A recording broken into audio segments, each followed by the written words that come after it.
À quoi ressemble la petite voix intérieure?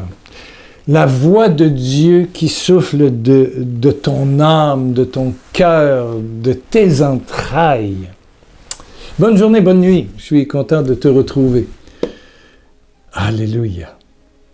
À quoi ressemble cette fameuse petite voix? On me l'a posé la question plusieurs fois et j'y ai réfléchi. Et j'ai trouvé des moments dans ma vie, je dirais assez forts, particuliers. Pour moi, Dieu est le silence avec un grand S, mais un silence parlant. Ouais. Je me souviens d'une soirée, c'était une journée de samedi de récollection, du renouveau charismatique. J'étais arrivé, je prenais la parole vers 21h, mais j'étais arrivé plus tôt. Et puis j'avais assisté à la première réunion de prière vers 19h, 19h30, et moi je parlais vers 21h, 21h30. Il y avait une petite pause entre les deux. Mais il y avait tellement d'onction, il y avait tellement de puissance que j'ai dit à M. McGrath qui m'accompagnait, qui était mon accompagnateur lors de cette fin de semaine, je lui ai dit, Kenneth, j'ai dit, j'aimerais mourir.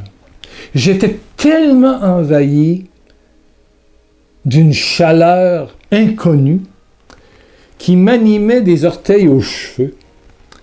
J'avais pas chaud, j'étais pas en... J'avais pas de sueur, mais c'était un je t'aime, j'étais dans le feu de Dieu. C'est une chaleur parlante. Et je me disais, c'est ça le ciel. C'est ça le ciel. Je le désire, je le veux maintenant. J'étais comme un enfant, j'en veux maintenant. C'est comme un enfant qui voit un beau gâteau que vous venez de faire, maman, ou voilà, qui dit, j'en veux, maman, j'en veux. Il est tellement beau, vous avez tellement réussi, ça sent tellement bon dans la cuisine qu'il en veut.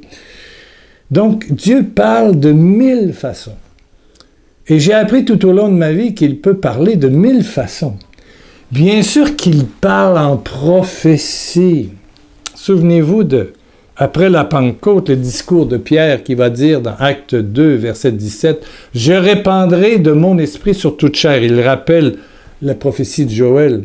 « Vos fils et vos filles prophétiseront. » Ça, c'est des gens qui disent, « Le Seigneur parle. » « Mes enfants bien-aimés. » Donc, il y a des paroles. « Vos jeunes gens auront des visions. » Il y a une autre façon d'avoir que Dieu parle, des visions, des images. Toujours positive. Attention aux images négatives. Quand c'est négatif, il donne la solution. C'est la façon de discerner. Oui, il donne la solution. Jésus n'est pas venu pour accuser, mais pour aider à sauver et à conduire sur la route du bonheur ceux qui nous entourent. Vos vieillards, bon, c'est moi ça, auront des rêves. Eh bien oui, j'ai des rêves. Oui, je répandrai de mon esprit sur mes serviteurs et mes servantes en ces jours-là. Et ils prophétiseront. J'accomplirai des choses extraordinaires en haut dans le ciel et des miracles en bas sur la terre, jusqu'au verset 20. Voilà. Alléluia. Donc, Dieu parle, et là, il me parlait par une chaleur inconnue de moi. Ouais. La semaine passée, j'étais dans ma petite cour arrière où je fais pousser mes tomates et puis j'avais nettoyé, j'ai une petite fontaine pour les oiseaux. Et le matin, quel bonheur j'ai de voir les oiseaux venir manger le matin. Je me lève tôt à 6 heures et j'ouvre la porte et je suis, c'est ça, en kimono, je sors du lit avant de prendre mon petit déjeuner, je regarde les oiseaux qui mangent et qui chantent. Et j'ai actuellement une famille d'à peu près 15 petits oiseaux. Ce sont des oiseaux qui sont nés cette année, des moineaux, et qui se promènent, et qui des fois viennent sur ma galerie, sur le bras de galerie, et qui viennent, et qui repartent, et qui s'amusent. C'est pas possible. Dieu me parle par cela. Il y a une religieuse avec laquelle nous avons travaillé en Tanzanie qui est venue me voir une journée et nous étions assis sous le parasol dans mon petit jardin. C'était en plein après-midi, c'était canicule d'été, et elle n'en est pas revenue que ces oiseaux sont tout à coup venus dans ma fontaine et sont même venus sur la table devant nous. On peut voir ça à Notre-Dame de Paris. Je ne sais pas pourquoi, les oiseaux sont très proches dans les bosquets qui sont là, mais habituellement, les moineaux, ça vient pas, ça colle pas à l'être humain. Mais là, elle était d'un émerveillement. Je pense que le signe que quelqu'un est touché par Dieu, c'est son sens d'émerveillement. Parce que Dieu parle, oui, par les prophéties, oui, par la parole de Dieu, d'abord et avant tout, c'est sûr, la parole de Jésus et les 4 évangiles, mais il parle aussi par les jeunes, par les gens plus vieux, mais parle aussi par une chaleur. C'est un silence parlant. Et moi, je m'émerveille quand je vois ça. J'étais... Oh, il faut que je vous raconte ça. J'étais au Mexique et j'habitais chez un membre du groupe charismatique qui s'appelait David, qui avait une petite auberge. Ce n'était pas des chambres luxueuses, je vous jure, pas de clim, mais il faisait très chaud à Acapulco. Très chaud. J'avais juste un ventilateur au plafond qui faisait du bruit. Stoc, stoc, stoc, stoc. Bon, j'arrivais à dormir tant bien que mal. Et il y avait une piscine derrière qui était mal entretenue. Bien sûr, il n'y avait pas beaucoup de personnes, donc payer pour bien chlorer sa piscine, la rendre de l'eau. C'était plus de... L'eau était verte, mais pas par le chlore, mais par d'autres choses.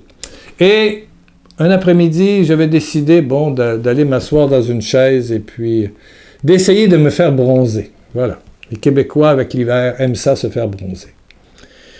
Et tout à coup, mon regard arrive dans la piscine, à l'eau, de très mauvaise qualité. Il y a un beau gros papillon qui est tombé dans l'eau. Pourquoi? Et qui se débat et qui va se noyer parce que un papillon qui a les ailes mouillées ne peut pas s'envoler comme ça. Non.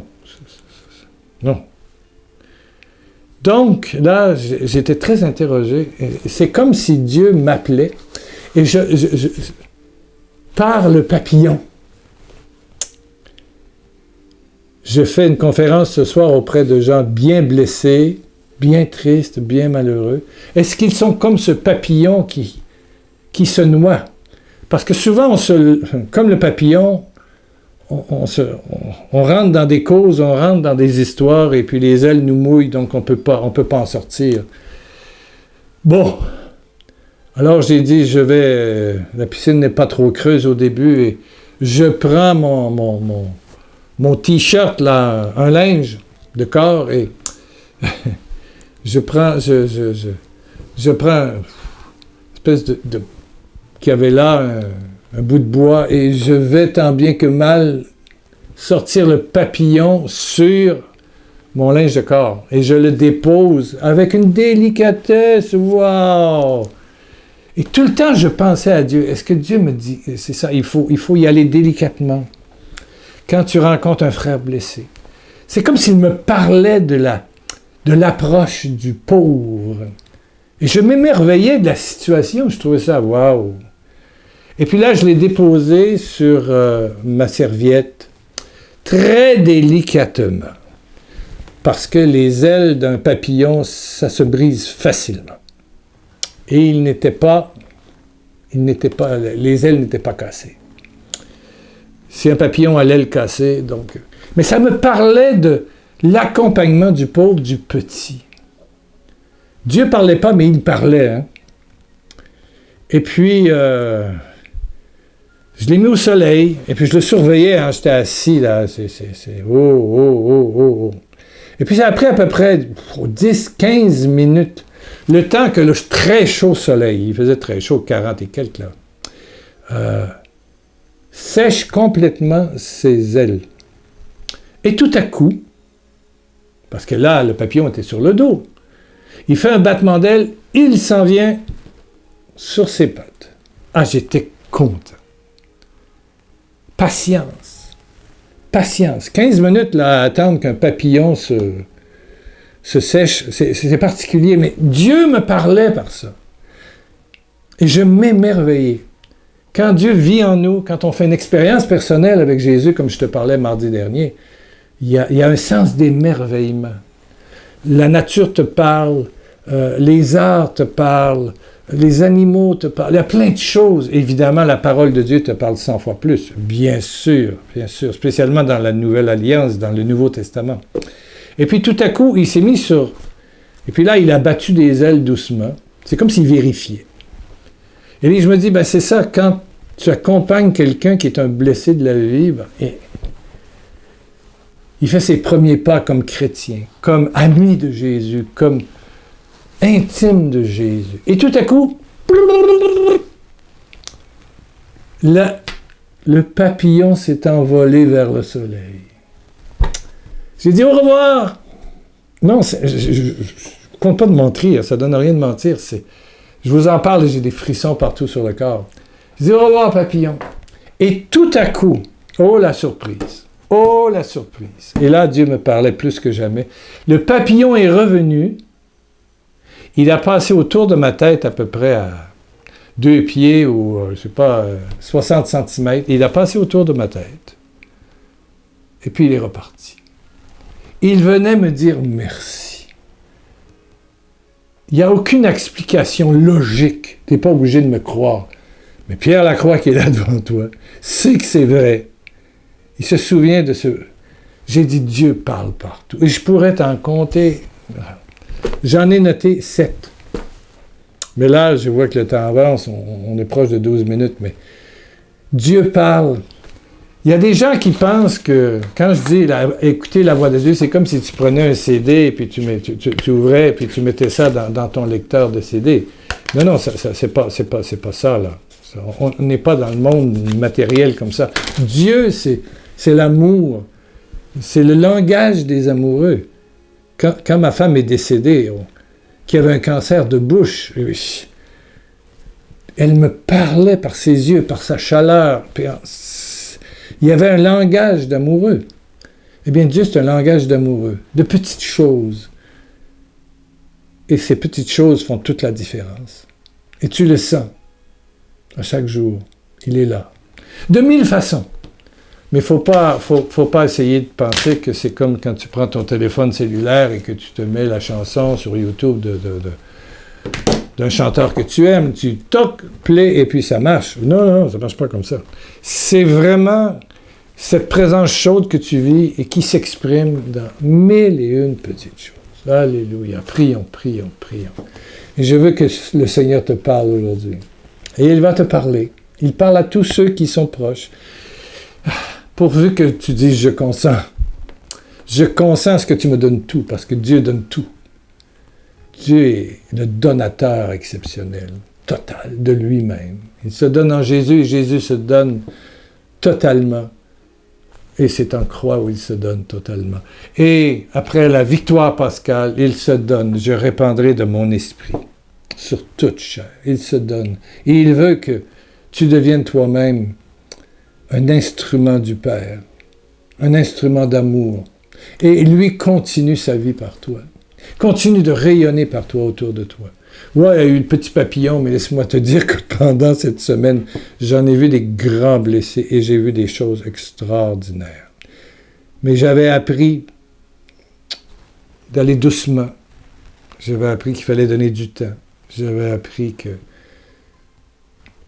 avec le temps et la puissance et la grâce de Dieu, la prière, la victoire était vraiment dans le nom de Jésus, dans le nom de l'amour. Père, touche d'une façon spéciale aujourd'hui tous ceux qui écoutent et qui sont malades, qui ont peut-être les ailes prises, mouillées comme ce papillon. Père, merci de toucher tous ceux qui, moralement, psychologiquement, émotivement, des blessures, vraiment dans le fond du cœur, des trahisons.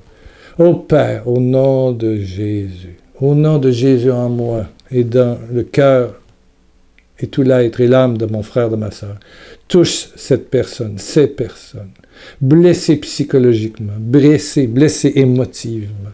Certaines personnes ont la maladie de l'inquiétude. Aujourd'hui, reçois ta délivrance. Esprit d'inquiétude, de morosité, de peur, d'insomnie. Au nom de Jésus, sors et sois brûlé au feu de Dieu. au pied de la croix. Détruis, détruis, détruis. Je te l'ai dit au nom de Jésus-Christ. Seigneur, brise des chaînes de famille. Le père, la mère, le grand-père, la grand-mère, les frères, les sœurs, tout le monde, quelque part, tous ses proches parents sont décédés d'une maladie génétique transmissible. Seigneur, casse au nom du Père, du Fils et du Saint-Esprit. Je prends ma main, je tape, je casse les chaînes, je casse, je casse, je casse, je casse, je casse les chaînes, je casse les chaînes, je casse les chaînes. Je casse les chaînes. Tu es un être unique et l'hérédité maintenant ne viendra pas affecter tes cellules aujourd'hui. Retrouve une pleine santé en ton Père qui devient le Père du ciel. Ton papa. Jésus est en toi. Jésus rayonne en toi. Jésus te donne une nouvelle santé. Tu es une nouvelle créature. Tu es né de nouveau. Alléluia, alléluia, alléluia. Et tu crois que ton fils aussi a quelque chose de génétique. Oh, toi là qui... Pof, pof. Au nom de Jésus, je casse la chaîne. Je vois des chaînes cassées. Ta fille, ton fils. Oui. Voilà. Ils sont renouvelés. Et l'effet est complètement annulé par la gloire du sang de l'agneau, dans lequel nous sommes guéris, relancés, déliés. Ô Seigneur, je consens ton amour qui agit maintenant. Et je sais que tu délies dans la terre, dans l'histoire de ces gens, comme tu délies dans le ciel, pour donner des êtres nouveaux, renouvelés, dans le puissant nom de Jésus. Amen, amen, amen, amen. Wow! Quelle émission! Ouh! Tu seras là mardi prochain? Je serai là.